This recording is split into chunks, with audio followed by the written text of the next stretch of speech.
From the Deputy Vice-Chancellor of the University of the Western Cape, standing in this morning for our Vice-Chancellor and Principal, Professor Brian O'Connell, who regretfully tendered his apologies because he's serving on a very important national committee that is advising our Minister of Higher Education and Training on a revision of the funding formula for higher education in South Africa. And Professor Connell is in Pretoria today. The Secretary of State of the United States of America, Ms. Hillary Clinton, has arrived. I shall now ask you to stand for the singing of the national anthem of the United States and South Africa, after which the Chancellor of the University of the Western Cape, Archbishop Thabo Makgoba, will formally do the welcome. Thank you.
Good morning.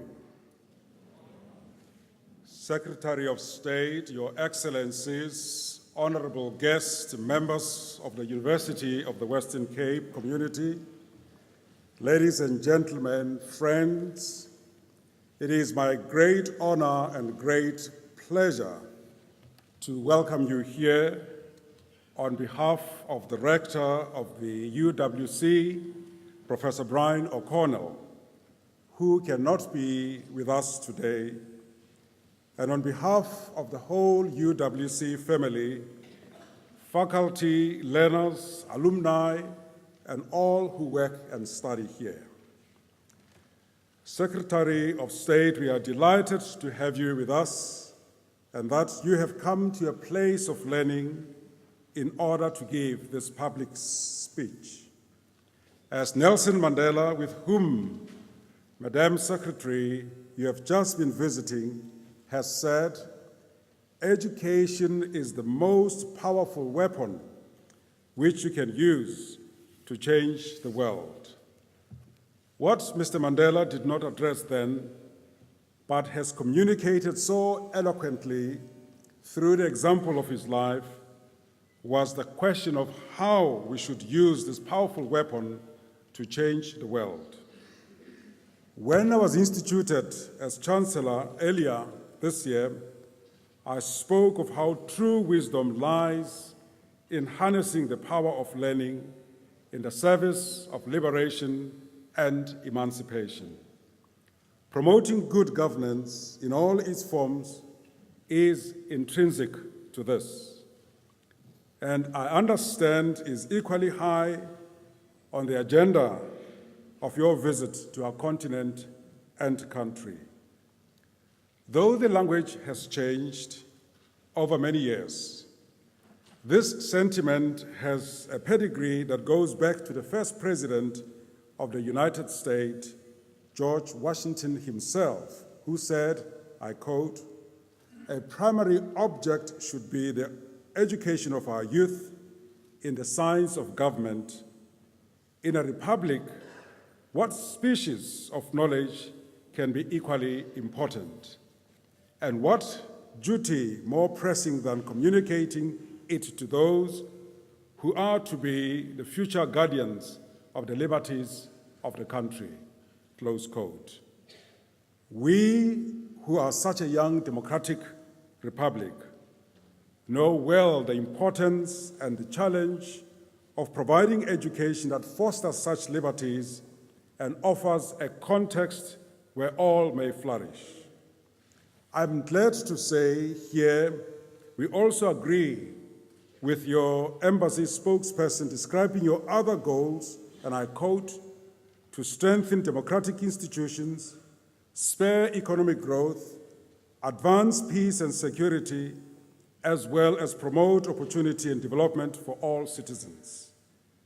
Yet we must be careful here. Prosperity of the few at the expense of the many, or economic growth for its own sake, regardless of its impact on planet and people, is unsustainable and in the long term only serve to undermine peace and stability. So, Secretary of State, the power of education, indeed all power, must be directed to ensuring that liberty and justice always go hand in hand if we are to safeguard the weakest and preserve our world. Another former US President, Theodore Roosevelt, hit the nail on the head when he said, "To educate a person in the mind, but not in morals, is to educate a menace to society." Such wise words. It is fitting to recall them in a university whose motto is Respis Prospis, which means learn from the past, look to the future. So, Madam Secretary, I invite you now to speak to us of your vision for our future. So, ladies and gentlemen, it is my privilege to introduce the Secretary of State of the United States of America, the Honorable Hillary Clinton.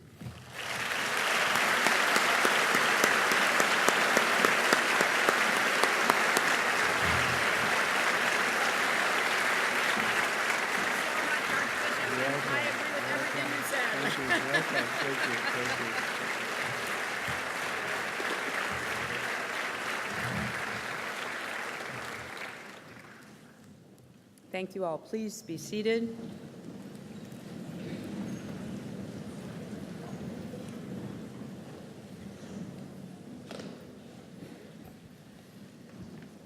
I want to thank the Archbishop for those introductory remarks and to say amen, because what he has set the stage for is a time of reflection that I am honored to share with you about the kind of future that we seek for the students of this great university and for all the young people of South Africa and the world.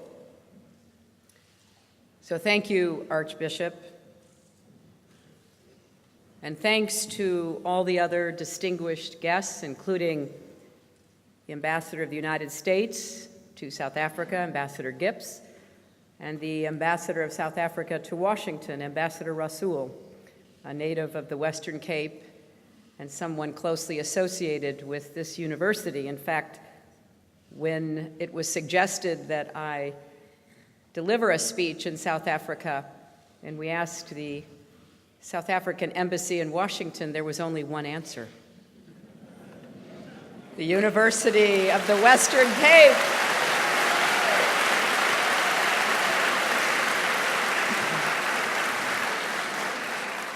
And of course, it is a most fitting institution, despite the ambassador's prejudice, because this distinguished, diverse, and storied university has played such an important role in birthing a new South Africa. At a time when apartheid was deeply entrenched, the faculty and staff of Western Cape took a brave stand against division. Over the years, they were in the vanguard of the struggle for justice, even giving thought to a new constitution. It's only appropriate that this university and this area of South Africa, which has known both the despair of apartheid and the birth of new freedom, was once called the Cape of Storms before it became the Cape of Good Hope.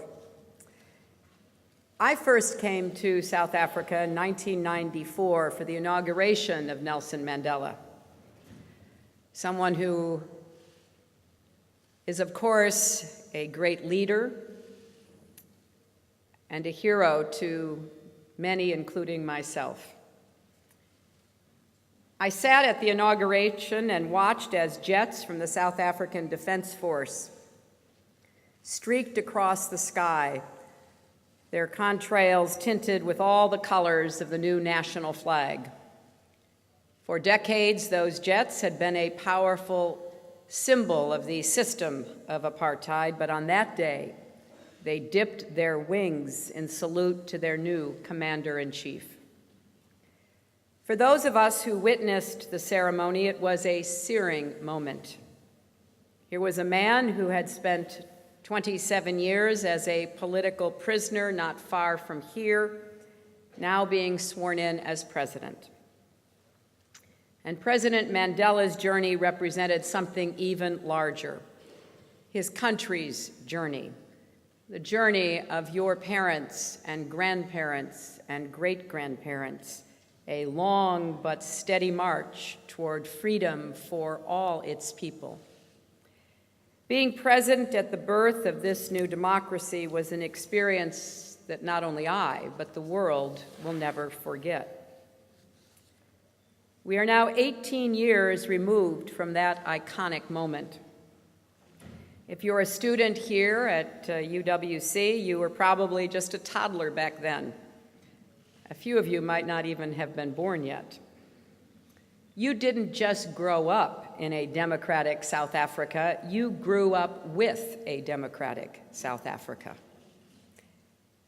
Today, your country is different from the one I visited in 1994, and so too are the challenges you must confront and the opportunities that are there for the seizing. In this pivotal time, the United States of America is committed to supporting you. As President Barack Obama said so memorably in Ghana in 2009, the nations of Africa need partnership, not patronage. Not strong men, but strong institutions. And the United States seeks to build sustained partnerships that help African nations, including this one, to fulfill your own aspirations. I am here on a trip that has taken me from West Africa to East Africa to the Horn and now to the South. In each place, I have seen America's partners taking charge of solving tough problems. In South Sudan, the new government of a nation only a year old made a courageous decision to restart oil production for the benefit of its people. In Uganda, I met with soldiers fighting terrorists in Somalia and working to end Joseph Kony's reign of terror with the Lord's Resistance Army.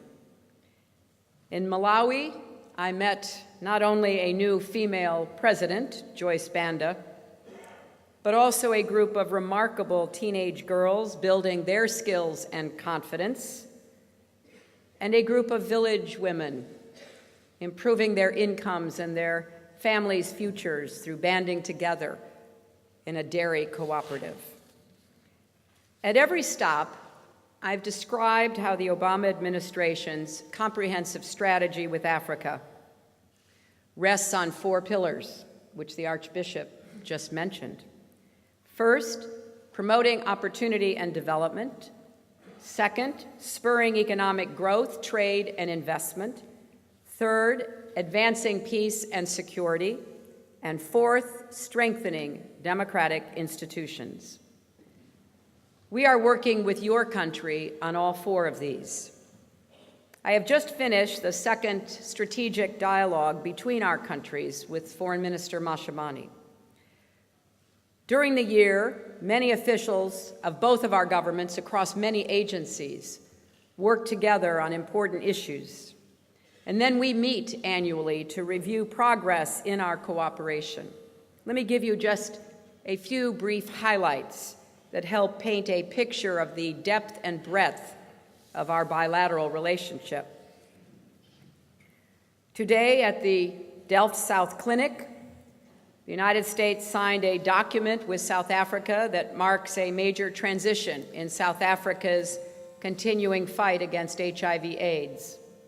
South Africa will become the first country in Africa to plan, manage, and pay for more of your own efforts to combat the epidemic, while the United States will continue to provide funding and technical support through our PEPFAR program. We also brought a delegation of leaders from American companies like FedEx and Chevron and Boeing and General Electric that are looking to expand their work in South Africa. They met with their counterparts from the South African business community, nearly 200 representatives looking to strengthen our ties commercially. We launched a new $7.5 million public-private partnership to improve teacher quality that brings together our governments, foundations, and businesses. We announced the start of an Opportunity Grants program that will help disadvantaged South African students study in the United States.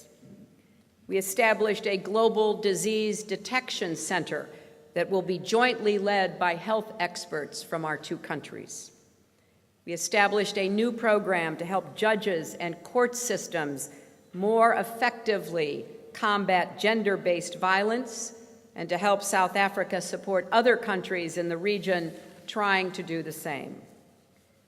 And later today, we will complete an agreement with the City of Cape Town to provide high-speed internet access in Khayelitsha province or township. Now, that's quite a list, and there is more to be said, but in short, it represents the work we are doing together, work that goes to the heart of our relationship, that is aimed on improving the lives of people, working to eradicate disease, ameliorate and end poverty, working with you to help you solve the challenges you face. But there is a different aspect of our relationship that doesn't get nearly enough attention, and that's how we can work with South Africa and all the nations of Africa to solve those challenges and problems, not just within your borders, but across the continent and indeed throughout the world. Our shared mission is essential to our common security and prosperity and to the fundamental character of the world of the 21st century. This is about your world, the one you will inherit. Consider some of the problems we face today: an anemic global economy, transnational crime and terrorism, climate change, disease, famine, nuclear proliferation. None of these problems can be solved by any one country acting alone or even by several countries acting together. Each one calls for a global network of partners, governments, businesses, international and regional organizations, academic institutions, civil society groups, even individuals, all working in concert. And there cannot be a strong global network unless there are strong African partners. Now, I've often heard it said that African problems need African solutions. Well, I'm here to say that some of our global problems need African solutions too.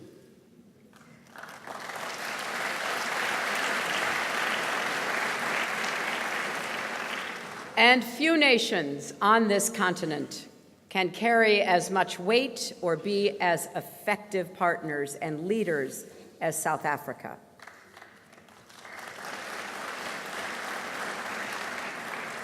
You are a democratic power with the opportunity to influence Africa and the world. You have led on non-proliferation at the International Atomic Energy Agency and on climate change at the Durban Conference. You've led on economic cooperation at the G20. You've led on women's participation in politics. And a South African woman will soon become chair of the African Union Commission, a first in the history of that organization.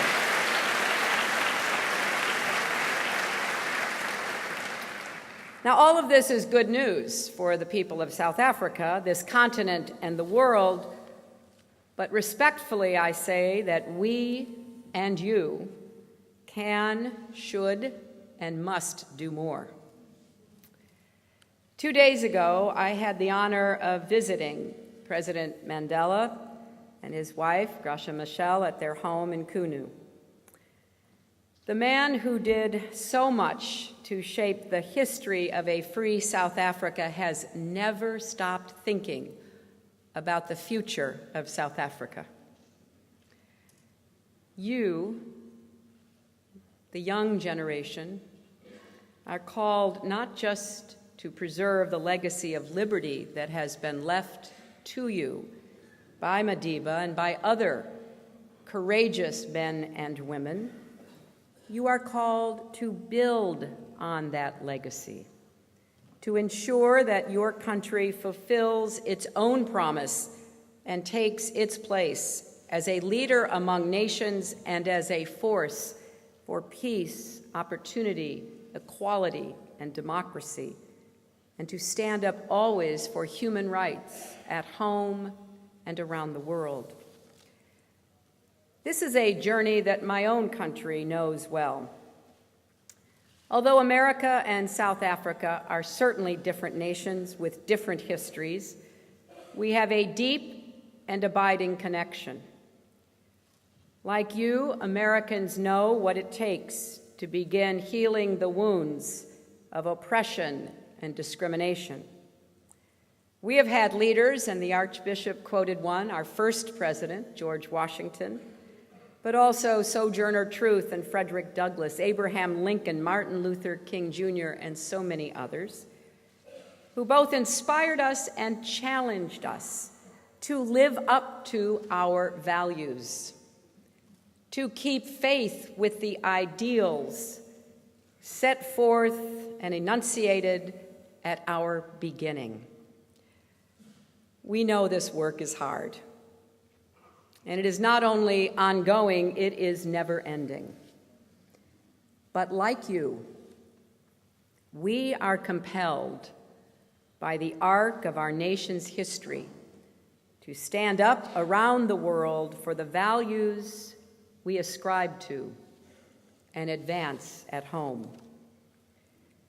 Now, discussions about the rise of emerging powers like South Africa usually start and too often stop with people simply saying, with great power comes great responsibility.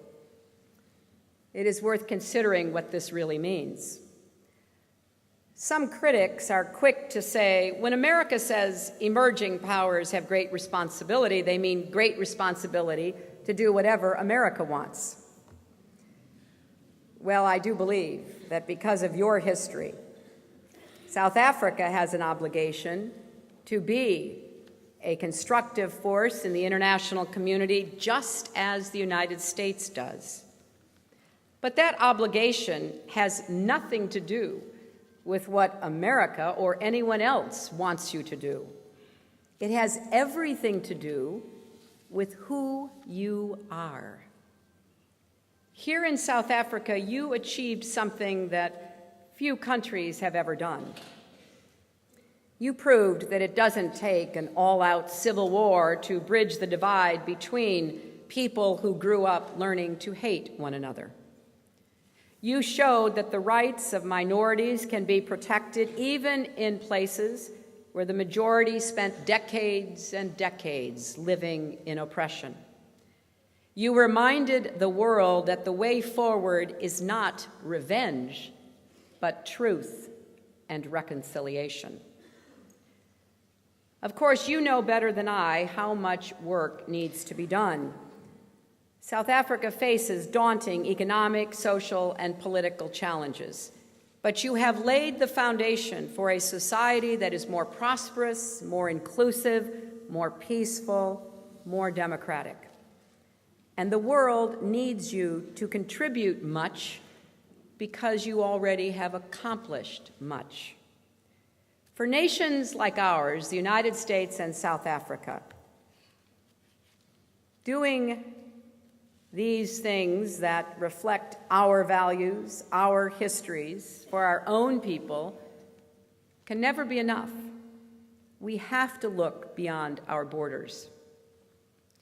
So let me highlight some of the ways the United States and South Africa can work together to promote opportunity and development, spur economic growth, trade and investment, advance peace and security, and strengthen democratic institutions. First, opportunity and development. Even as South Africa responds to your challenges at home, you are supporting your neighbors' efforts to fight poverty, to improve health, to create conditions for more sustainable, inclusive growth. You're working with the government of Malawi to help farmers learn to use their land more efficiently and raise their incomes. You're supporting South Sudan in efforts to train judges and strengthen their judicial system, and so much more. The United States and South Africa can share our experiences, pool our knowledge, leverage our resources so both of us get more and better results. For example, we are partnering with the University of Pretoria to train leaders from the public and private sector in other African countries in developing agricultural strategies. This is the kind of partnership we want to see more of, not just with South Africa, but with other African countries that are becoming donors as well as recipients of assistance. Tanzania and Ghana, for example, are improving food security throughout East and West Africa. Nigeria has released food supplies to help its neighbors in the Sahel. We are only limited by our imagination. But of course, our goal must be opportunity for all, development for those most in need of lifting themselves and their families and communities out of poverty. If that remains our goal, there are limitless ways we can collaborate together. The second pillar of our strategy, economic growth, trade, and investment, is another where the world looks to South Africa to play a constructive role in promoting a global economic architecture that benefits everyone. Now, of course, that is easy to talk about, and the devil is always in the details, whether we're discussing unfair tariffs or the speed of trade liberalization or local content and ownership share requirements. But our shared interests are greater than any differences. We both want domestic and international rules that protect our workers while attracting investment from abroad. We both want clean and sustainable growth that does not pollute our water or our air. We both want transparency and a level playing field free of corruption. We both want to create jobs at home while promoting a global economic recovery that, as President Kennedy said, lifts all boats. That's why the Obama administration remains committed to renewing the African Growth and Opportunity Act, with South Africa included, before the act expires in 2015.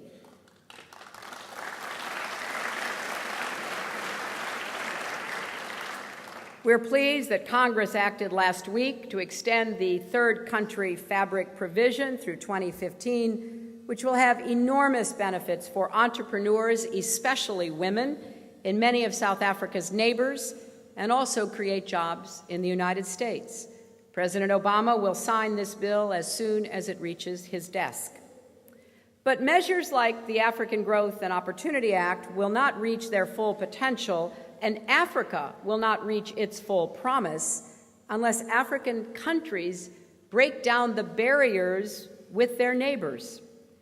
As we have seen from North and South America to East Asia, everyone benefits when neighbors open their markets to each other and take steps to spur regional trade and investment. But unfortunately, there still is less trade among the countries of sub-Saharan Africa than in any other region of the world. South African leaders have said encouraging words about regional integration. Now the region looks to them to help lead the effort to tear down the barriers that often make it easier to export goods halfway around the world than to your neighbors on the continent. President Zuma is picking up the mantle by championing an ambitious north-south infrastructure corridor, enlisting governments, the private sector, and regional organizations to realize that vision that has so often remained elusive: the highway from Cape Town to Cairo. Well, with South Africa in the lead, perhaps I will be able to come back in a few years and actually drive it. The third area of our shared agenda is peace and security. Now, South Africa and the United States have not always seen eye to eye in this area, particularly at the height of the crises in Libya and Cote d'Ivoire. But the differences we have between us in these moments are over tactics, not principles. And that should not obscure our many shared goals, from supporting the political transition in Somalia to combating piracy, from addressing the threat of terrorism and violent extremism across the Sahel to reinforcing the peace between Sudan and South Sudan. In one especially crucial area, South Africa has set the standard for the world, stopping nuclear proliferation. As the first country to voluntarily give up nuclear weapons, South Africa speaks with rare authority. You can most convincingly make the case that giving up nuclear weapons is a sign of strength, not weakness. And you can help ensure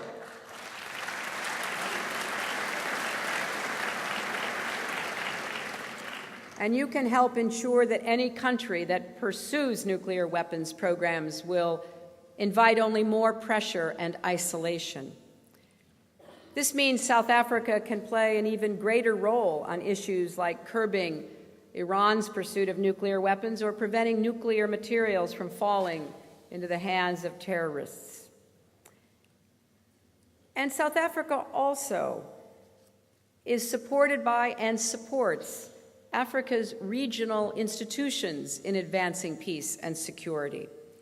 We have worked closely with the African Union, which has emerged as an increasingly active force in addressing security challenges from Somalia to Mali to Sudan and South Sudan. And I thank the AU for all their efforts, led by former President Thabo Mbeki, to help broker the oil agreement reached by the two sides last week. Regional organizations like SADC or ECOWAS are engaged as we speak in peace and reconciliation efforts in Madagascar and Guinea-Bissau. More informal arrangements like the International Conference on the Great Lakes region are bringing leaders together to tackle the conflict in the eastern Congo. South Africa plays an important leadership and supportive role in all of this. Now, the fourth area is protecting human rights and democracy. Americans and South Africans alike pledge ourselves to the proposition that all people everywhere should live with dignity, pursue their dreams, voice their opinions freely, worship as they choose. We want to see all of that come to fruition. Now, living up to these principles is not easy. No country's record is spotless, including my own. Right now, many democracies in the global South, including South Africa, are engaged in a vigorous debate. On the one hand, they want to promote democratic values and respect for human rights in other nations. But on the other hand, they are wary of intervention that bears on the internal affairs of those other nations. Ultimately, we are all called to answer the question about how we live up to these principles that we share. And there are no easy solutions. And one country may not answer that question the same way as another. But we all have to recognize that anywhere, in any place, where human rights are abused and democracy, true democracy, denied, the international community must apply pressure to help bring about positive change. No one understands that better than the people of South Africa. So we welcome South Africa's support last week for the resolution at the UN General Assembly condemning Syria and the Assad regime's brutal reign of terror. I hope this vote can be the foundation for a new level of cooperation on one of the more urgent questions of our time. More broadly, at the UN Human Rights Council and other venues, we look to you to help lead the effort to protect universal human rights for everyone. When old friends in power become corrupt and repressive, a decision by South Africa to stand on the side of freedom is not a sign that you're giving up on old allies. It's a reminder to yourselves and the world that your values don't stop at your borders. And I particularly appreciate the leadership role that South Africa and other southern African democracies like Zambia and Botswana can play in supporting the newest democracies, Egypt, Tunisia, South Sudan, Libya, Kyrgyzstan, and others, are looking for advice and models. And you can point to a university like this one, which insisted on the freedom to teach whomever and however they saw fit. You can point to the independent trade unions that stood up for workers' rights and the civil society groups that provided legal counsel and other essential support. You can point to the courageous journalists who insisted on telling the truth even when it invited the government's wrath. And here in Africa, the international community has made it clear that the people of Zimbabwe deserve the right to have their voices and votes heard and counted in a free and fair election. Thanks to the efforts of President Zuma and SADC, along with Zimbabwe's civil society, a draft of a new constitution is nearly complete. Now these same leaders can help accelerate progress toward finalizing and adopting that new constitution through a credible referendum and holding a free and fair election monitored by the international community. And if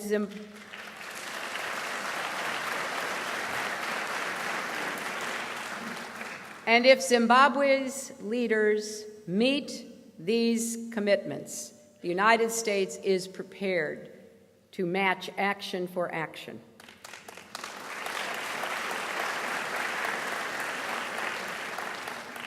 So in each of these four areas, development, economic growth, peace and security, democracy and human rights, South Africa already embodies so many of the values that the world is looking for. And we look forward to deepening our cooperation. But let us remember, no country's influence is a birthright. Not America's and not South Africa's.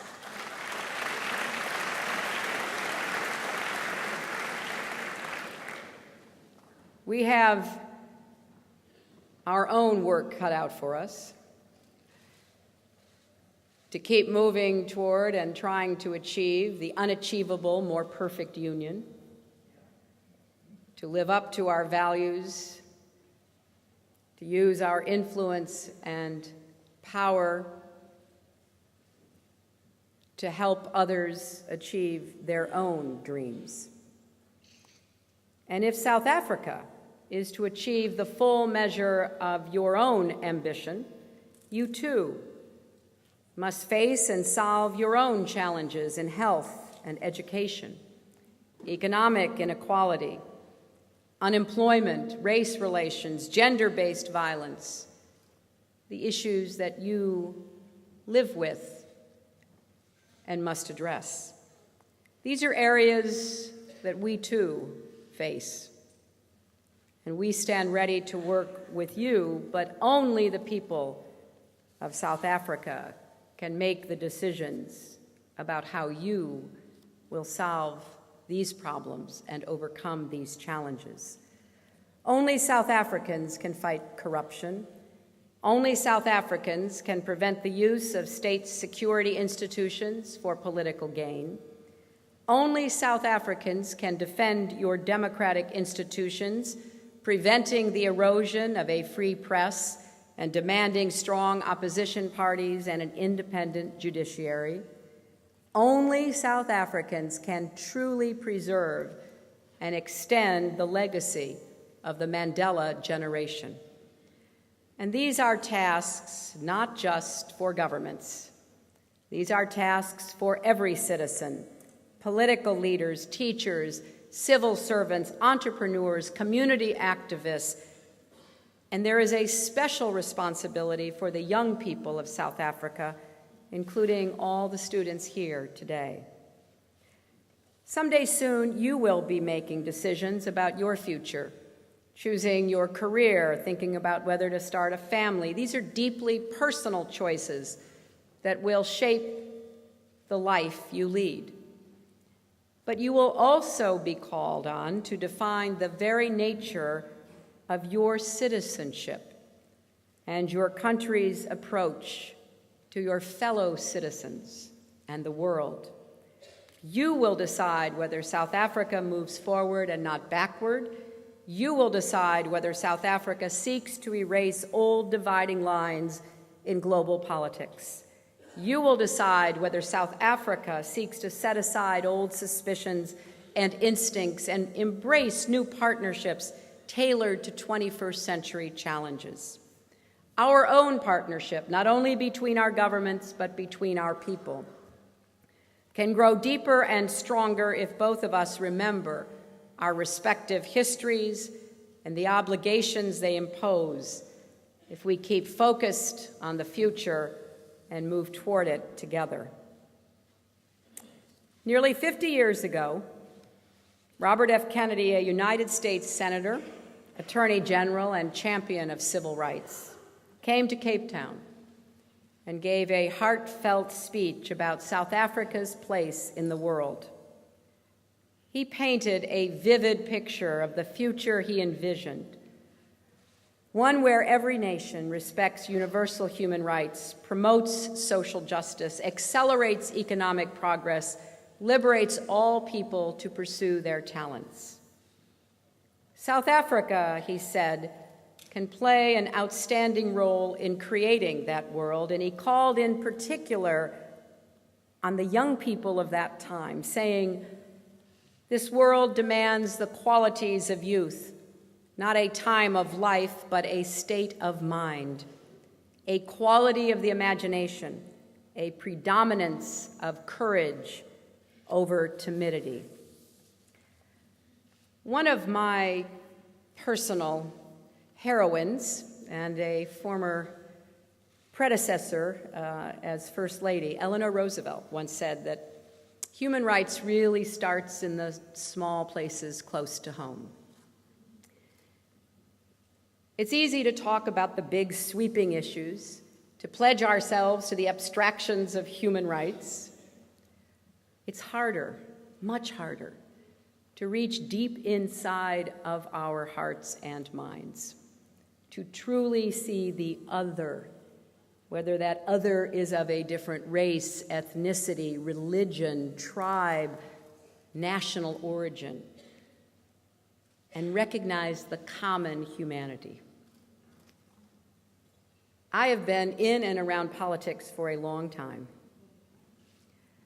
It's easy to lose sight of the common humanity of those who oppose you. You get to feeling that your way is the right way, that your agenda is the only one that will save the people. And all of a sudden, you begin to dehumanize the opposition and the other. The greatest lesson I learned about this came from Nelson Mandela. When I came to that inauguration in 1994, it was a time of great political conflict in my own country. My husband was president. People were saying terrible things about us both, personally, politically, every way you could think of. And I was beginning to get pretty hard inside. I was beginning to think, who do they think they are? What can I do to get even? After that inauguration that I described in the beginning, I, along with other dignitaries from all over the world, were invited to a great lunch under a huge tent at the president's house. I had breakfast there in the morning with President de Klerk, and I came back to have lunch with President Mandela.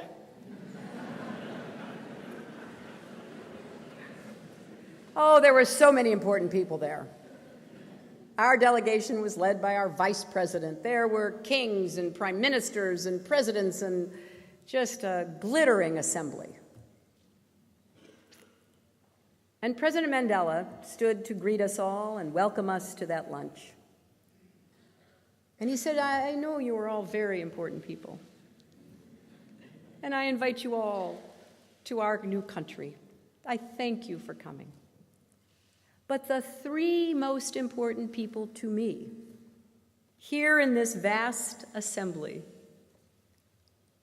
are three men who were my jailers on Robben's Island." I sat up so straight. I turned to the person next to me and say, "What did he say?" He said that the most important people here were 3 of his jailers. And he said, "I want them to stand up." And 3 middle-aged white men stood up. He called them by name. He said, "In the midst of the terrible conditions in which I was held for so many years, each of those men saw me as a human being. They treated me with dignity and respect. They talked to me. They listened. And when I walked out of prison, I knew I had a choice to make. I could carry the bitterness and the hatred of what had been done to me in my heart forever. And I would still be in prison. Or I could begin to reconcile the feelings inside myself with my fellow human beings. That is the true legacy of President Mandela, calling all of us to complete the work he started, to overcome the obstacles, the injustices, the mistreatments that every one of us will encounter at some point in our lives. That is truly what South Africa is called to do. To continue the struggle, but the struggle for human dignity, the struggle for respect, the struggle to lift people up and give children a chance, every boy and girl, to fulfill his or her God-given potential in this beautiful land that has been so blessed. It's a burden being an American or a South African, because people expect you to really live up to those standards. People hold us to a higher set of standards, don't they? And we owe it to all who came before, all who sacrificed and suffered, to do our very best to keep working every single day to meet those standards. But we mostly owe it to our future. Many things have changed since Robert Kennedy came to Cape Town and Nelson Mandela left Robben Island, but some have not. The world we want to build together still demands the qualities of youth and a predominance of courage over timidity. So in that spirit, let us work together so that the values that shaped both our nations may also shape a world that is more peaceful, more prosperous, and more just. Thank you all very much.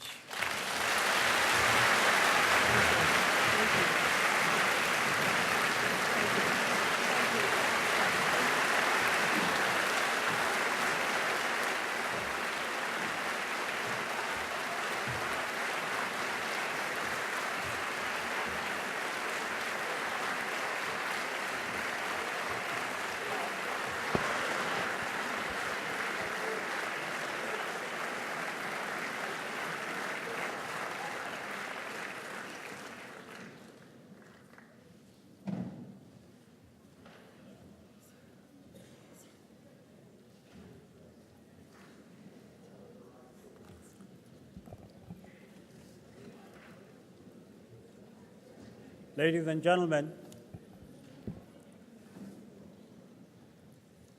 the Honorable Secretary of State very succinctly captured the past history of the University of the Western Cape.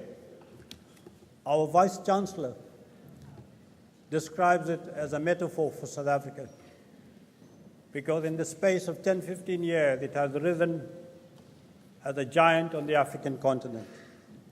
And when you reflect on its success, then you see there's an indelible contribution to it from the many funding agencies in the United States and partnerships with other higher education institutions.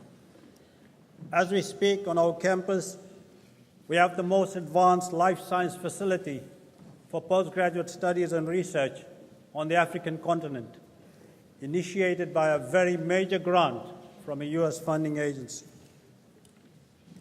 We have wonderful partnerships with many universities in the United States, but I want to mention one, a very special one, Honorable Secretary of State.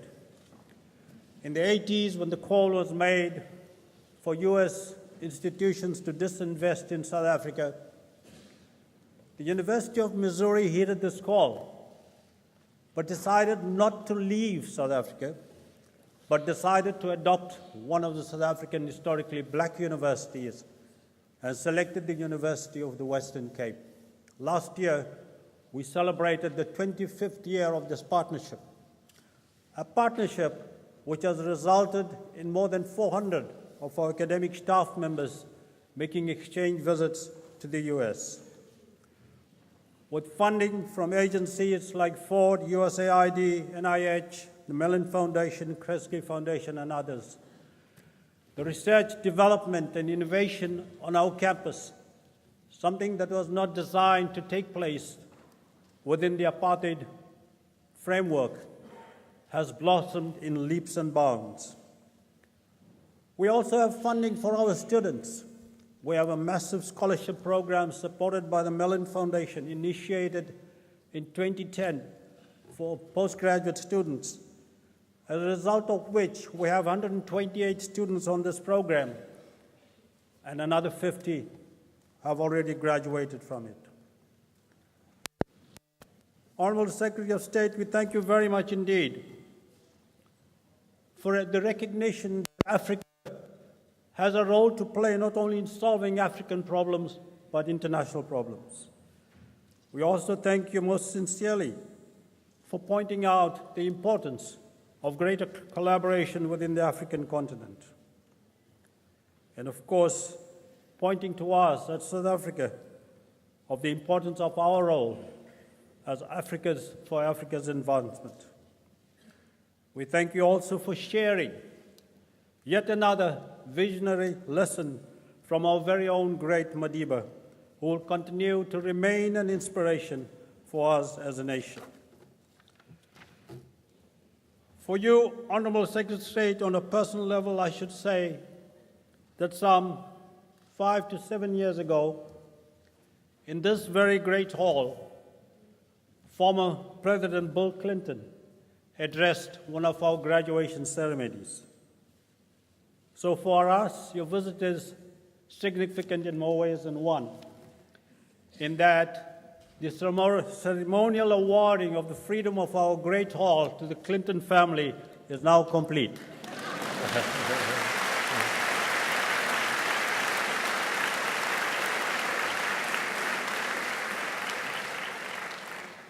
And finally, to once again say how grateful we are that in this very busy tour of yours, from west to east, from north to south, and I was told earlier this morning, 11 countries in 9 days, that you could fit in a visit to the University of the Western Cape.